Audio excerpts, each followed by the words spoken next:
jealousy and shame have coated my eyes once more. If I write them down, they might drip from my eyes to the page, and I'll see like I did before. Sophia Barkhouse, first podcast with On That Note with Parker Whirling. Thank you for coming on. I'm excited that you're here. Thanks for having me. Of course. I love your skirt, by the way. Thank you. Target clearance. Love Target.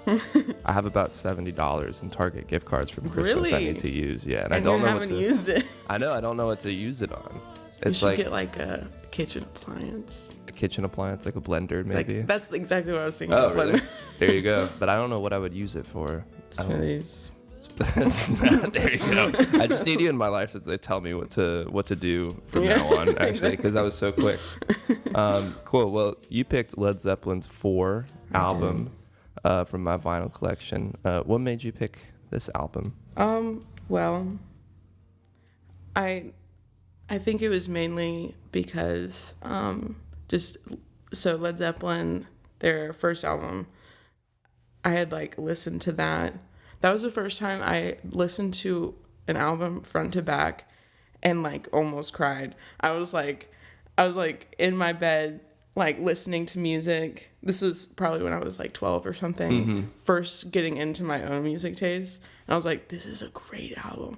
So it represents more than just the album, I guess. It's just like a time in your life. Yes. And like going to California, when I listened to that song, I was like, man, this is incredible. So it just represents more of like me getting into my own music taste when I was younger and being like just kind of amazed by everything. So yeah, that's awesome. There's always a moment where I feel like you finally break into your own music taste instead of listening to whatever your parents decided to put on. Yeah. For me, I think that was Eminem. Which is like, we all got to start so embarrassing. Yeah, that was the first album I ever bought on iTunes because my friend got me into them. Wait, which one?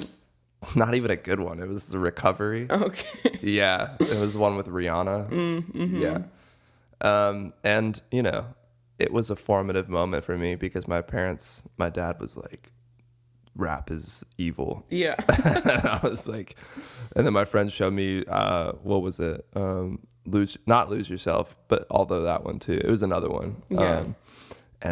Till I Collapsed, and that was it. And yeah. I was like, this is sick. Yeah. That and like Jason Derulo. Yeah. I think the first album I bought on iTunes was Fearless. Oh, nice. And then there's another time I was in 6th grade and Bruno Mars was like coming out with Treasure and all of those like really catchy songs. And so I bought Treasure individually and I started listening to it in like in the studio recording. There's like this intro where it's like not a part of the song that you hear on the radio. I think I know what you're talking about. And it has like a curse word in it. Right. And my parents were also like strict about that. And so I was like having a panic attack because I was like, this is going to show up on their iTunes and I bought it. They're going to know. So I was like, Mama, I'm sorry. I didn't know. She's like, it's fine. You're like, it's okay. You're going to be fine. Yeah.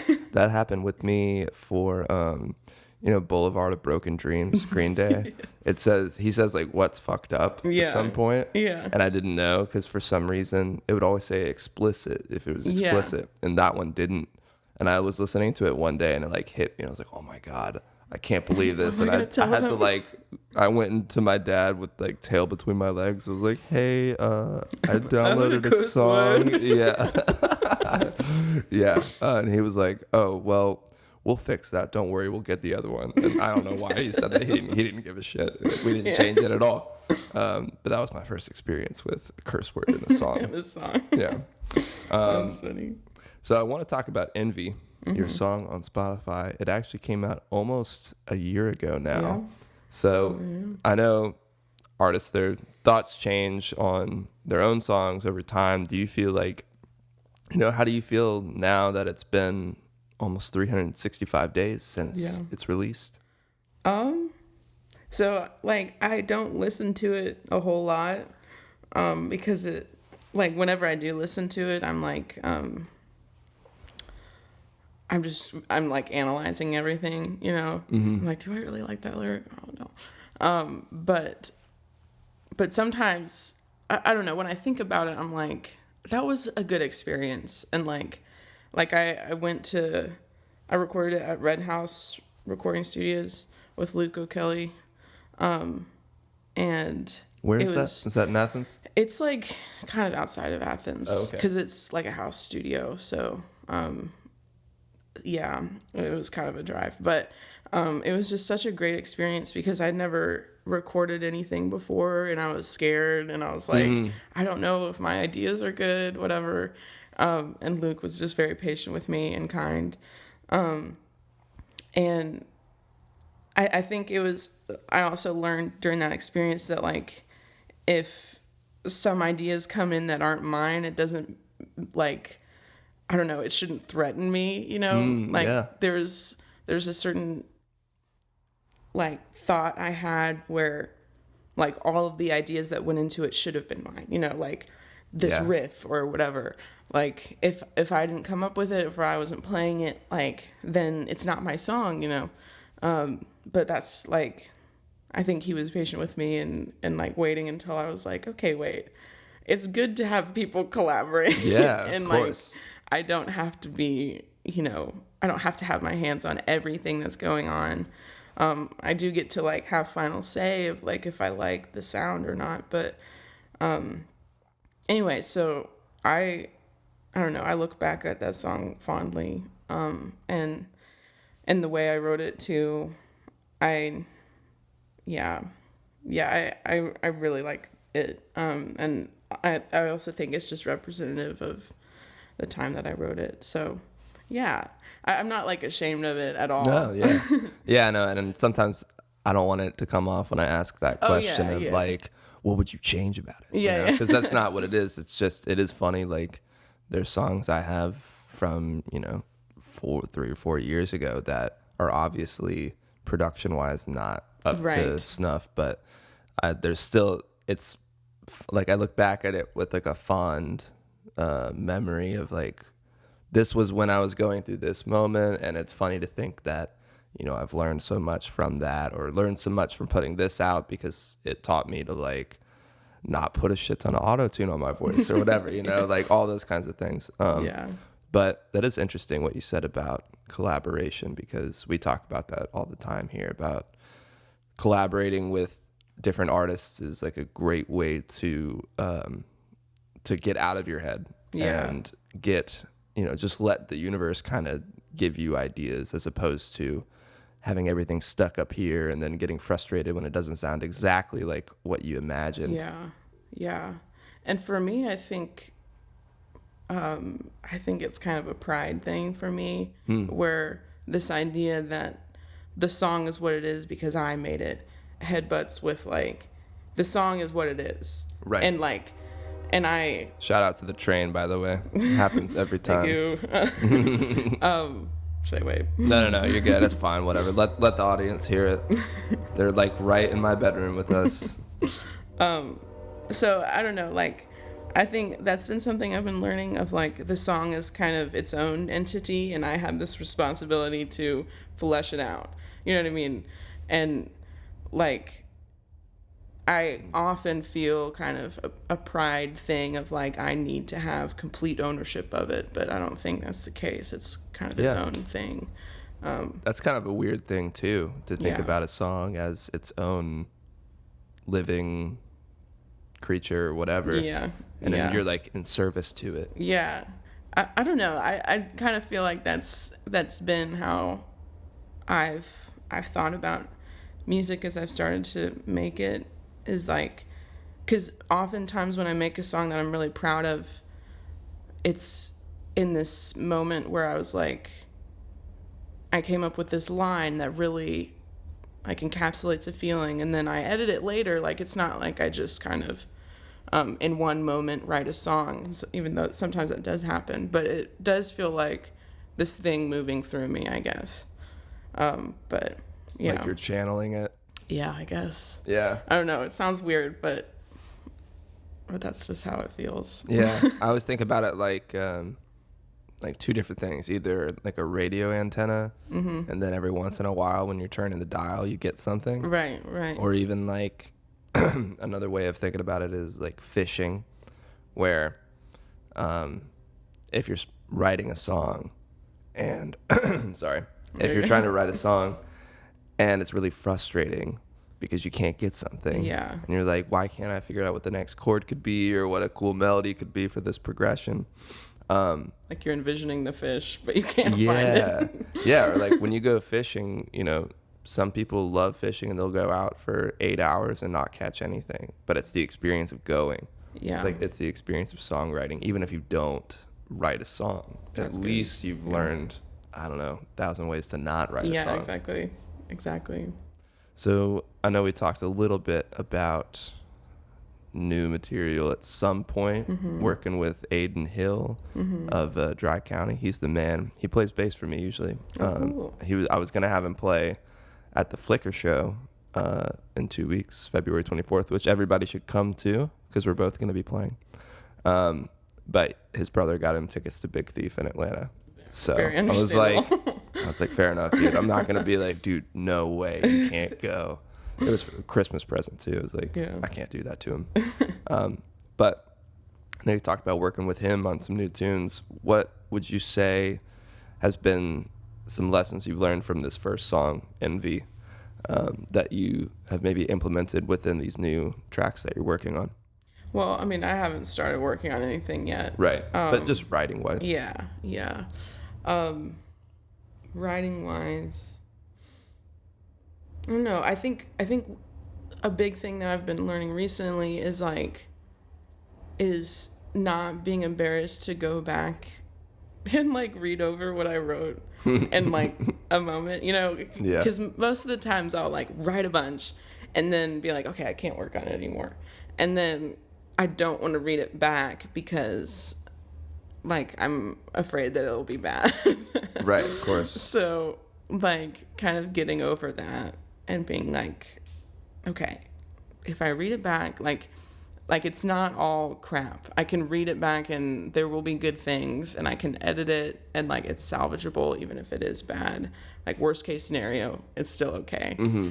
So I think I've learned more to be patient with my writing and like let things take time if they need time. Not feel like I have to get everything on paper in one sitting. Although sometimes it's frustrating because like I'll have a certain way that I want to sing something that I remember in this moment and then just completely forget when I look back at it worst. Again. But I have guess, to do voice memos. Yeah. I'll like record myself playing or something. But yeah, I think that's the main thing, like being patient with myself in the process. Yeah. Yeah.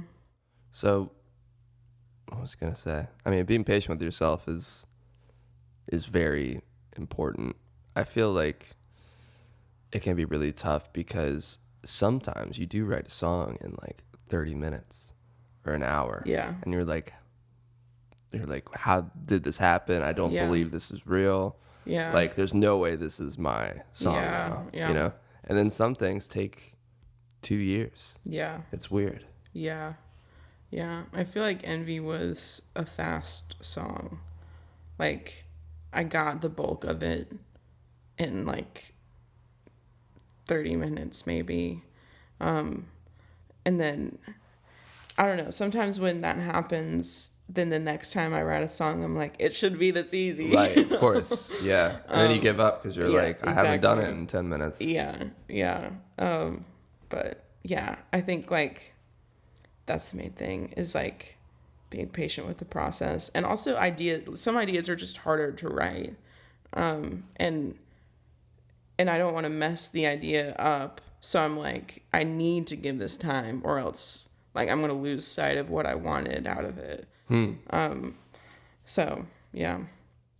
I feel like for me, when it comes to writing a song, I need to try to get it all out in one sitting if I can, because it's hard to get back into that mode at a different time. Yeah. Maybe I can do it if it's like the next day or like 2 days later. Yeah. But I almost never can go back to something that I wrote a month ago and then try to build something from there. Yeah. Which sucks because that means there's just a million things on my phone that I'll never listen to again. Yeah. Yeah. There are a bunch of like little notes things I have where there's just like a paragraph, or not a paragraph, but like 3 lines of a song, and I'm like, I really like those lines, but I have nothing else to go with it. For me, it'll be that, but it'll be like lines written by like a psychopath. And I'm like, who did this? There's no way. Yeah. I was like, Jesus Christ, dude, like chill. You're okay. Something from like 2017. I was like, what was I doing? That's always like an embarrassing moment. Yeah.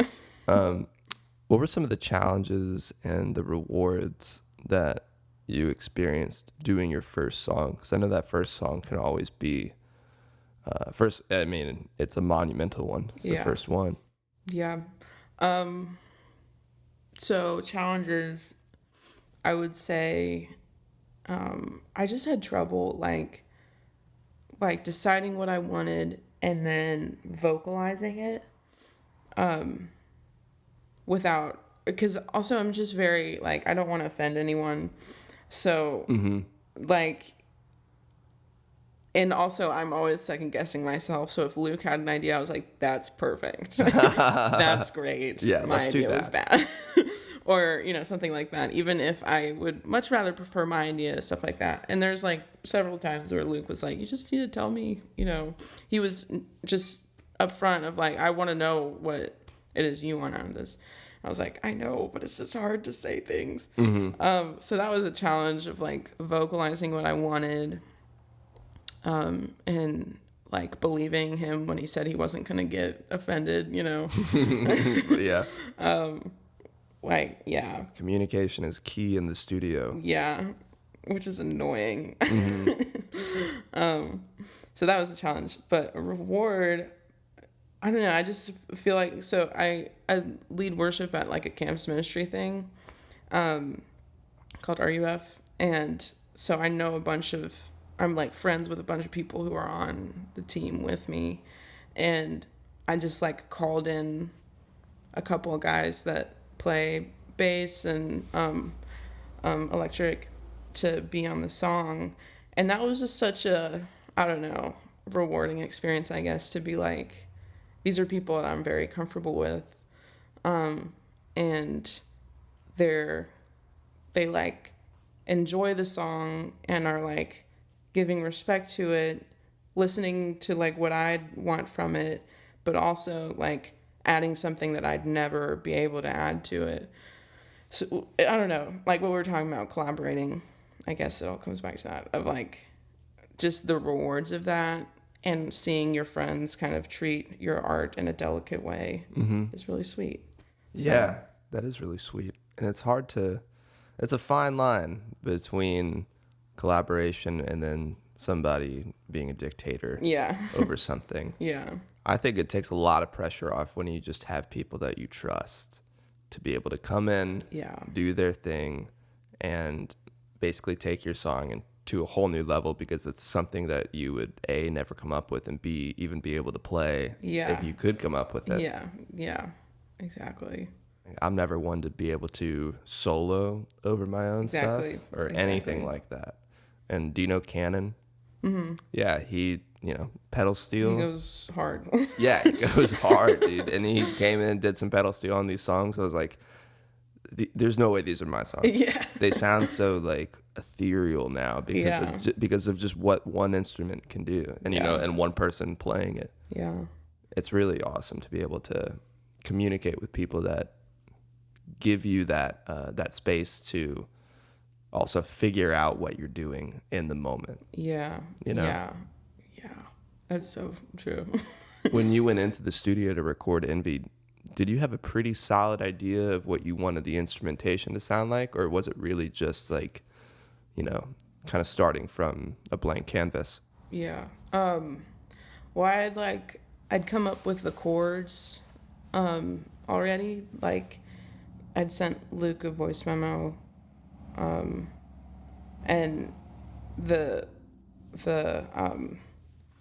melody of it stayed the same the whole time, and I guess also the pace of it. But I went in like, I want bossa nova drums on this, because like the chords were more like, because I was listening to a lot of bossa nova music, and I was like, I love these chords, so I was just kind of like learning the chords, and then naturally they seeped into, when I was like writing a song, I wanted to include those chords in it.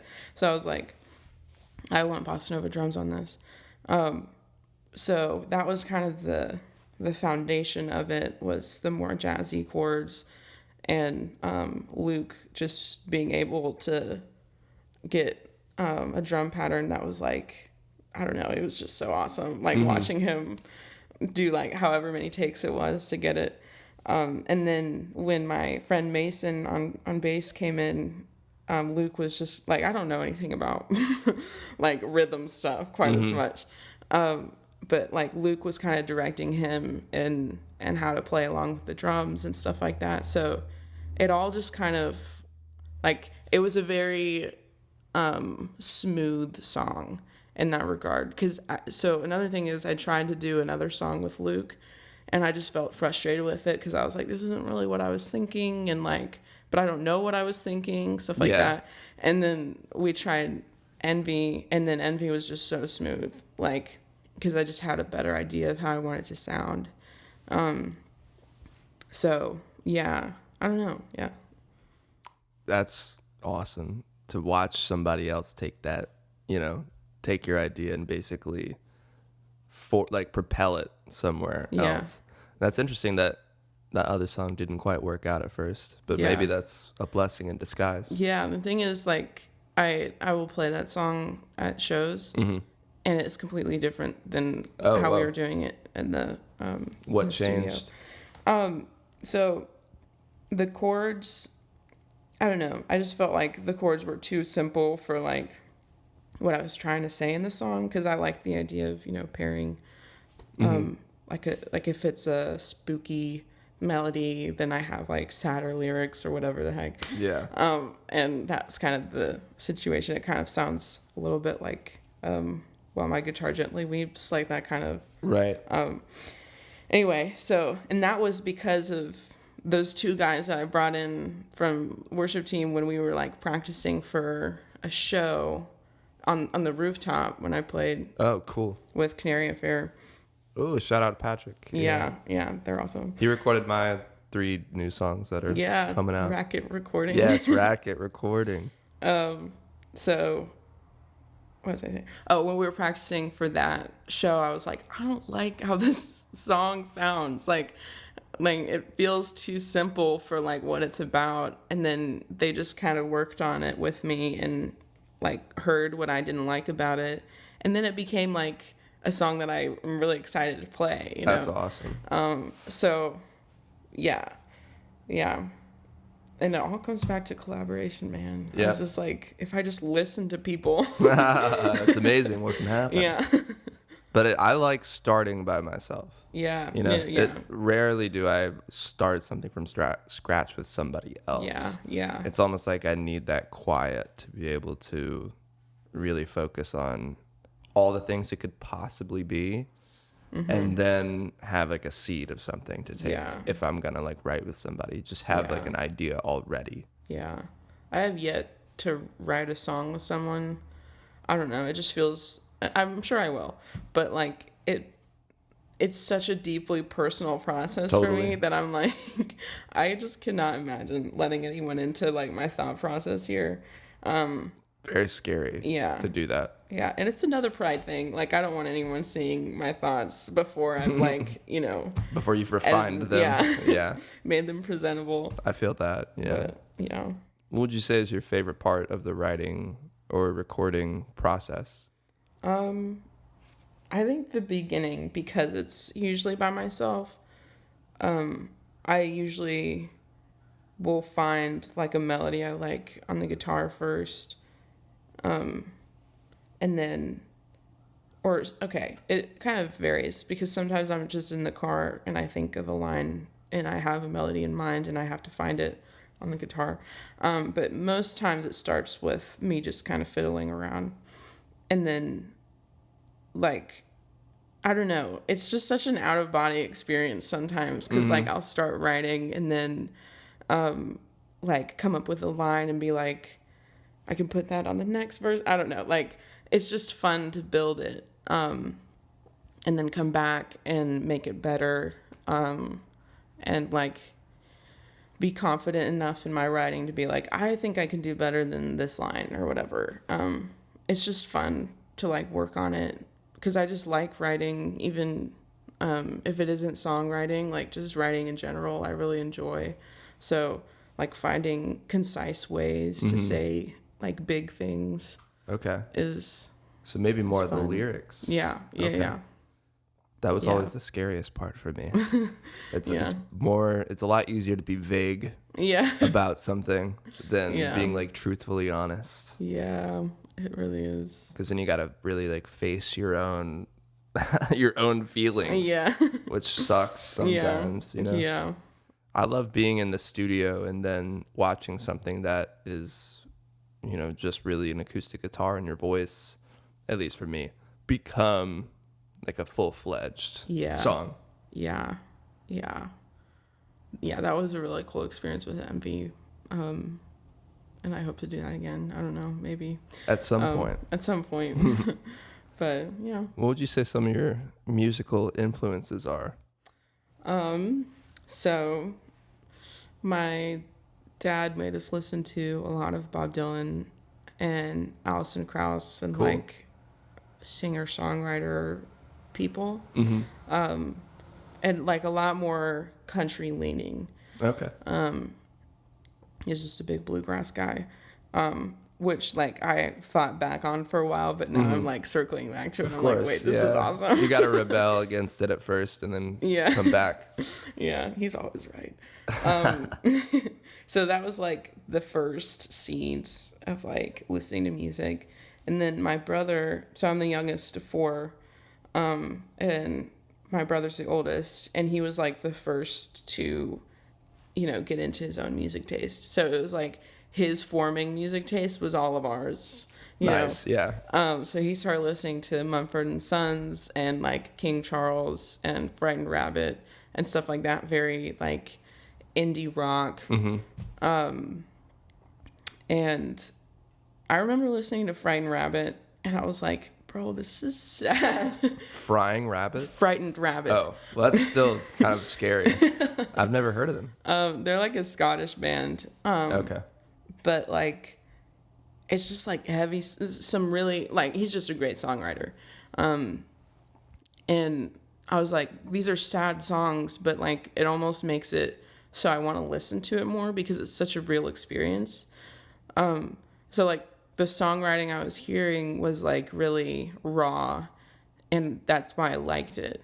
Like nothing was being hidden. I could kind of see exactly what the artist was like feeling, or at least what I was interpreting. Right. So, that was kind of like the first things that I was listening to outside of my own choices, I guess. And then like Led Zeppelin and more classic rock was kind of my exploration. And going into high school, I met this guy who listened to like a lot of R&B and rap and stuff, and he would ask me like, oh, do you listen to this person? I was like, no. And he ended up making me a playlist of just like all of these songs he liked. Yeah, and that's my love language. Yes, exactly. Somebody making a playlist for me. Shout out Michael Williams. Shout out. But from that playlist, I was like, wait, this is like, I really enjoy rap and R&B. And from there, I explored there, and I don't know, like Frank Ocean. I think he really changed my life. Yeah, of course. And Mac Miller and stuff.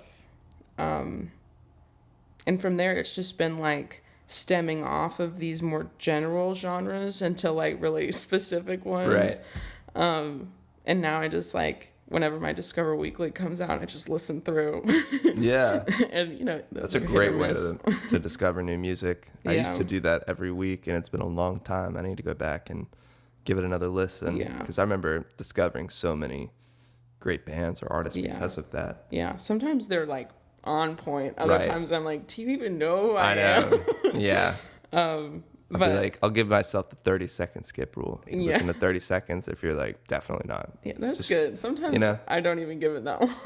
Oh, well, yeah. I mean, sometimes you know right off the bat you're not going to like it. Zach Crook, shout out, told me that your first show ever was like in high school and you went to see Bruno Major. Oh, yeah. What was that like? Yeah, I went, I can't remember what venue it was, but me and my best friend from high school went to see him, and like we were obsessed with his first album, and we had lined up early and everything, so we were right up close. And Eloise opened for him, and I did not know like how much of a privilege that was to see her. I never heard of her before, and she didn't have that much stuff out. That much stuff. So that whole experience was crazy because I was like right up there close. And it's very much like the music that I found myself circling back to just naturally. And the music that like I'd love for my music to sound like, although I feel like they are more musically, they're just in a different league in my opinion. I mean, they're insane. Yeah. Zach was showing me some Bruno Major songs last night, and Eloise, I was like, this is nuts. Yeah, they're awesome. And then we ended up meeting him because like we just waited long enough for him to come back out. But that was awesome. Yeah, that was an awesome experience. And yeah, I just love that kind of music. I don't even know what genre that would be. It feels kind of jazzy. Yeah. But also indie pop kind of. Yeah, and also like kind of R&B-ish. The drums for sure at least. Yeah. And their voices are like Eloise's voice is crazy. She's got an amazing voice. That's a cool show to go to. Yeah. Both of them. Yeah.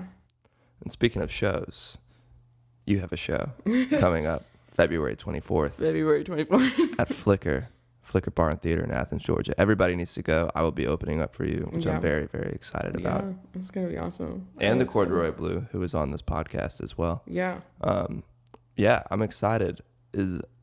When was the last show you played? It was with Zach at Bouvet. No way. Yeah, I opened for him, I guess. Yeah. I was in Atlanta. I wish I could have gone to that. It was really fun. It was just me. Like, I didn't have anyone else playing with me. But, like... Do you prefer that or a band? Yeah, I don't know. Because, like, when it's just me, I'm like, man, you can really just... There's nothing to hide in these lyrics. Yep. You know what I mean? It's kind of terrifying. Yeah, and I'm like, maybe this song is too sad. I don't know. But it was... Honestly, in the moment, I was like scared out of my mind. I was just like playing through, blacked out.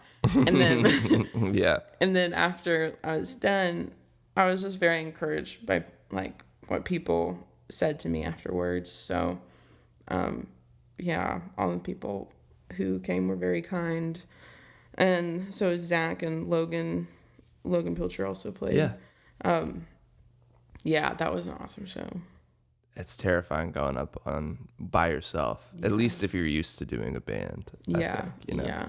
And there's just a lot of bells and whistles to hide behind. Yeah. So exactly. Yeah, it's just kind of daunting.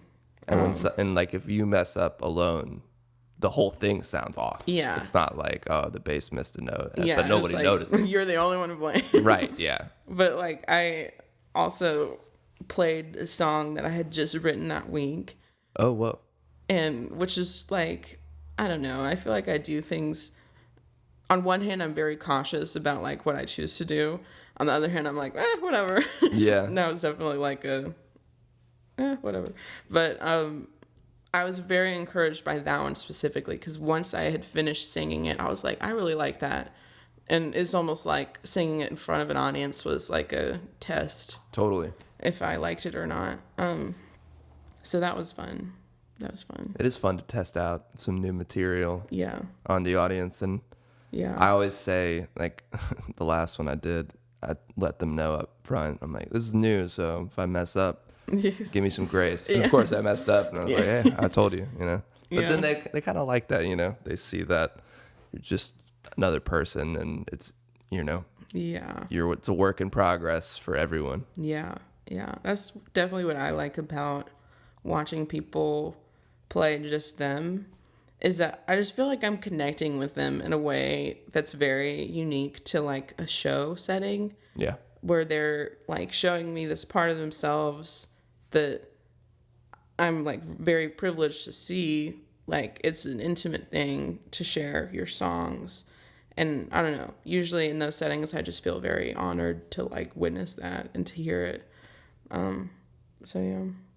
Do you have any pre-show rituals? No. Nothing. No, I mainly just am like, right. Like I can't really interact with people. So maybe just taking a moment to yourself. Yeah. That's a pretty good one. Because it could be tough if you invite a bunch of people to the show. And of course, everybody wants to say hey and, you know, buy you a drink or something. You got to be like, I appreciate it, but we can talk after the show. That was the first show I'd ever done in Flickr. Mm-hmm. Was just packed with people I knew. Like, there were so many people there, and they were all my friends. Right. Which is so sweet. But it meant that, like, everyone was... I already, like, have an issue with, like, receiving too much attention. I'm just like, ah.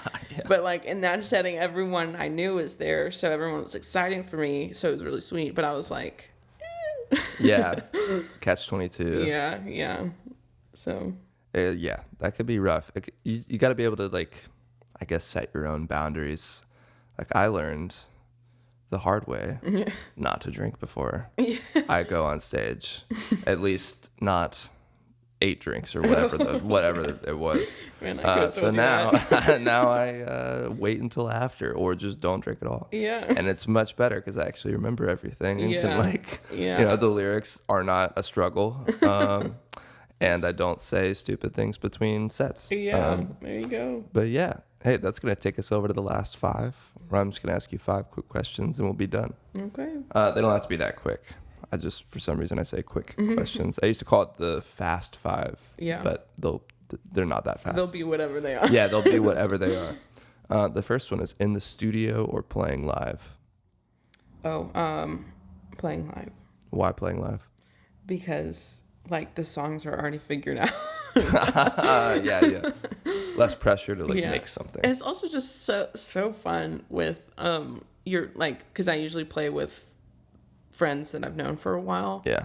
And it's just, like so fun to have practice something together and then play it in front of people and just be on the same wavelength. And, like, everyone, like, all of us are excited to be playing for people. I don't know. It's just, like, a really... fun thing to share with your friends. Absolutely. So yeah, I love doing that.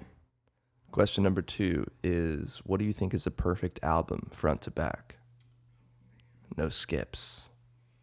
Well, because I already talked about them. Well, okay, I thought about 2. I thought about the Led Zeppelin album that I talked about. Mm-hmm. And then I also thought about Blonde because we just talked about Frank Ocean. Yes. But yeah, I feel like that's a basic answer, but I feel like it's okay. Blonde it's a great answer. Is like I'll be driving, like my parents live in Columbus, so I'll be driving to Columbus, and that's like a 3-hour drive.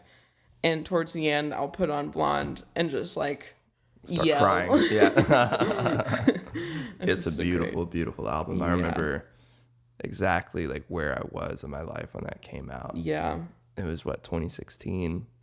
I'd like just moved to LA like not even a year ago, year prior, and it just finally came out and was like, what is this? Yes. This is amazing. Yeah. I was at cross country practice. Oh, nice. And like, you know, cross country, I just ran for myself. They knew I wasn't a competitive person, so I didn't be running. That's and I funny. listened to Blonde and I was like, like when I think about listening to Blonde, I think about the park that I was at Reading. But yeah, it's one of those albums where you just remember where you were when you heard it. Yeah. If you love it. What's your favorite song or top 3? I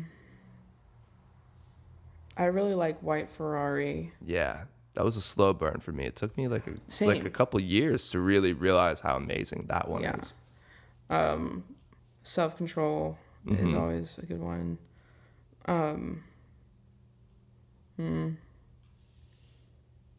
And then, okay, I know that Nike's is the most popular one from that one, but anytime it comes on, I'm just like, these bitches want Nike. Like, I just kind of ascend. Yeah, you ascend a little bit.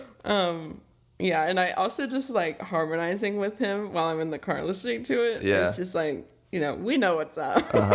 Me and Frank. It's a perfect album. I used to be like when I first heard it, first couple of years, 2 or 3 years, I thought the first half was better. Yeah. And now I think the second half is better for some reason. I don't know. Maybe things just, you change and an album changes with you almost. Yeah. Yeah. I remember that happening as well when I listened to it. I was like, also Good Guy. Wait, that one is crazy. Oh yeah. It's just him and the electric piano. Yeah. There's a line. I'm not going to remember it because I'm thinking about it, obviously. But for me in that song, it's you text nothing like you look. I was like, you text nothing like you look. I know exactly that feeling. It's crazy. Man, yeah, that song is awesome. He knows how to like pull thoughts out of your head and vocalize them. Yeah. That album was so fun. Absolutely. I could talk about that album all day. It's crazy. When is he? He's playing headlining Coachella. Really? Mm-hmm. Well, I'm not in gonna like be there. April. I know, yeah. No way I'm not going. But I'm hoping because of that and because he like semi-announced an album through like this really cryptic, weird poster. And he knows maybe that won't actually be it. I'm sure that's so like scary to have two albums that are just so revered and like in classic status. Yeah, like both of those albums people adore because they're awesome, and then to have to like follow up with something that's scary. But yeah, I wouldn't envy him in that way. But I'm hoping for new music. Please, Frank, give it to us. Yeah. Question number 3 is, who is your dream artist or producer to work with? Okay, Laura Marling, artist. Ooh, very you cool. Like Laura yeah, Marling? Yes. I listened to her like a year or 2 ago. Whatever that album was, where is Laura Marling the one with the song for my daughter? Is that where it's like a creepy ass album cover with her? Oh. It's like infrared or night vision looking. Probably not. Maybe I'm thinking of somebody else. Yeah, I know Laura Marling. Yeah, she's more of a like. Let me look it up. She's kind of like a more acoustic Madison Cunningham. You know what I mean? Like Madison Cunningham is a little bit more. Yeah, I love Madison Cunningham. Yeah, she's more. I don't know. I guess rock would be the right lean, but like Laura Marling is more indie songwriter. I was thinking of somebody else, but I did remember listening to "Song for Our Daughter." Yes. Who were you thinking of? I'm not gonna remember. It was somebody that was, I thought, similar. I don't know if I'm gonna find her, so I won't waste too much time trying to figure it out. But "Song for Our Daughter," I think that album was like, I don't know. Like I listened to Laura Marling before, and then that album I was like, oh my gosh, she's incredible. Because there's just like a lot of cool string arrangements, and then she's got just an awesome voice. So she like had a bunch of cool harmonies and stuff, and just really sweet lyrics. So I was like, okay, this is an incredible artist. Yeah. And I feel like I want to follow her footsteps in some way, but in like my own music. But yeah. In what way do you think? In songwriting, I think. Okay. And then also I gravitate towards that kind of sound anyway, like the more indie-ish, Yeah. like folk, because that's just what I grew up listening to. So every time if I'm in default, I'm usually playing a song like that. So yeah, I just think she's a great songwriter. Mm-hmm. Another train, 2 in 1. It's making up for the fact that the last one we didn't have any. So it's like, nah, I'm coming back full force. Yeah, Laura Marling, that's a great answer. Madison Cunningham was one I thought. Yeah. I mean, I remember when I first messaged you, I had said that you reminded me of Madison Cunningham. Which is such a great honor. I mean, she's awesome. She rocks. And I was pretty late to that. I didn't know who she was until a few months ago. Her EP, I guess, the one before this album that she came out with. Oh, okay. It has like an outline of her face or something. Oh, Who Are You Now? It's an album.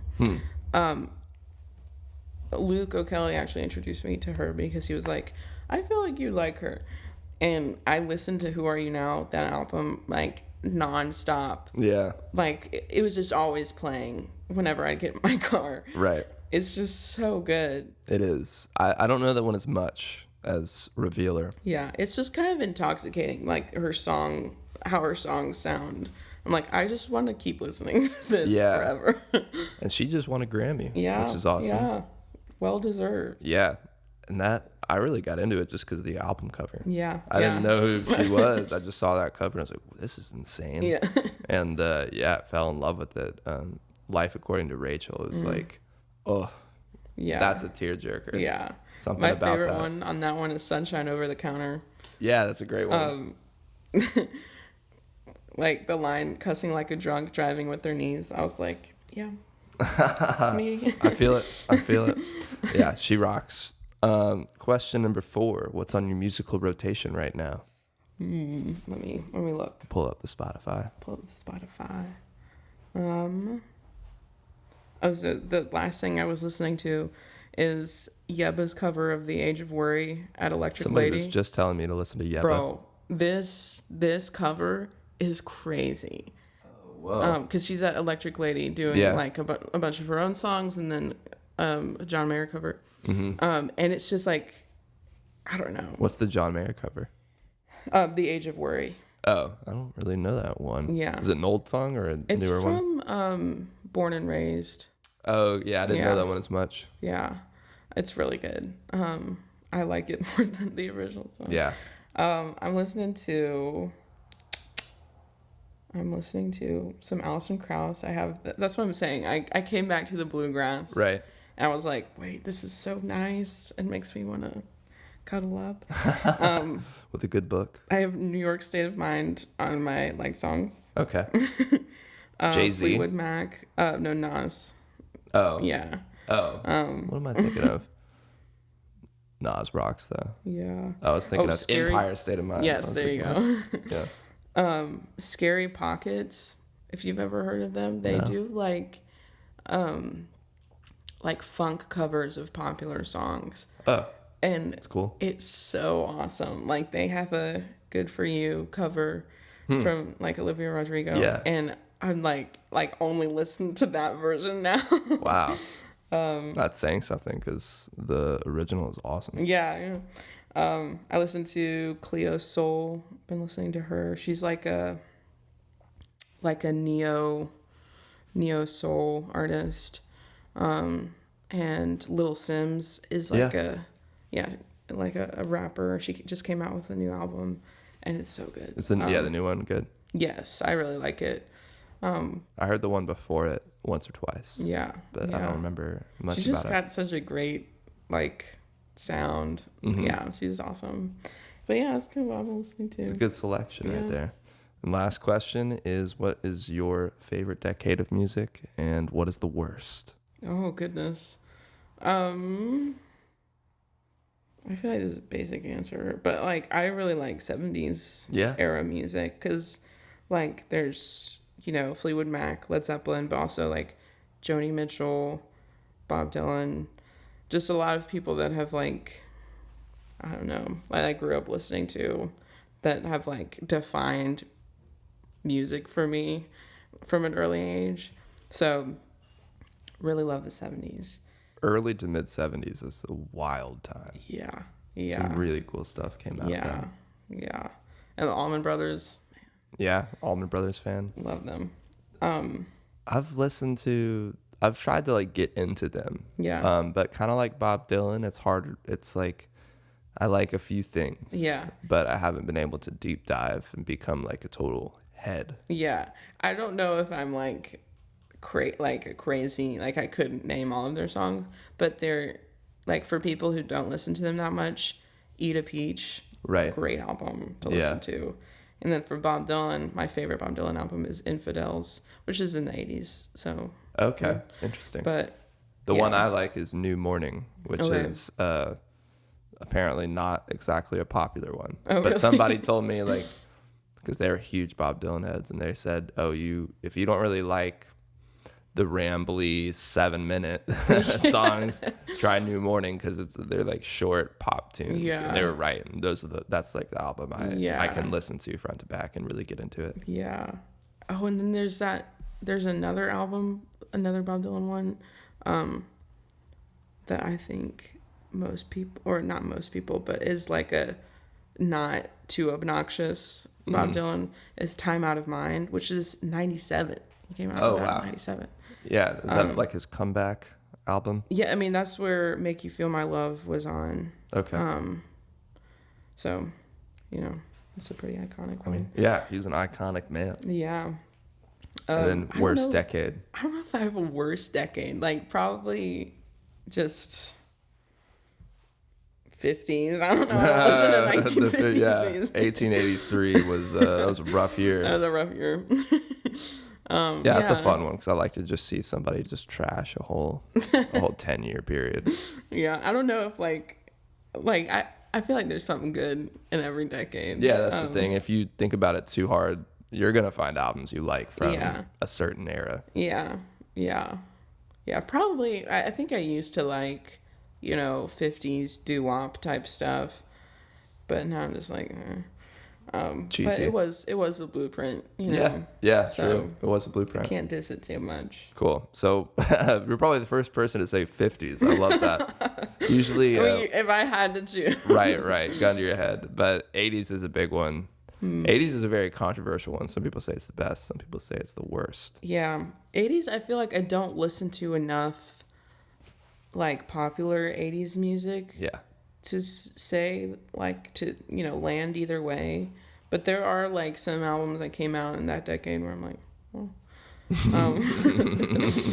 yeah, I love Tears for Fears, saving grace of the 80s for me, but there's not many other bands I can think of, like albums that I love from the 80s.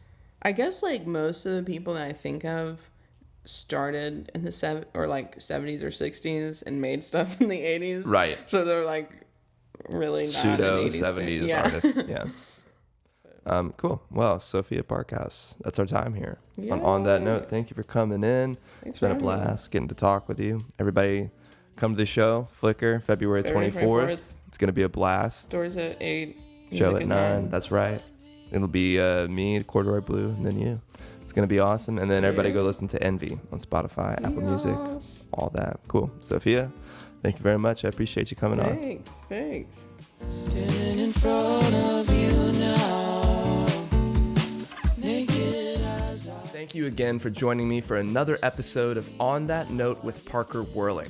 If you haven't yet, please make sure to like and subscribe on YouTube and Apple Podcasts, and you can even leave a comment down below to let me know who you're listening to. On that note, I'll see you guys next time.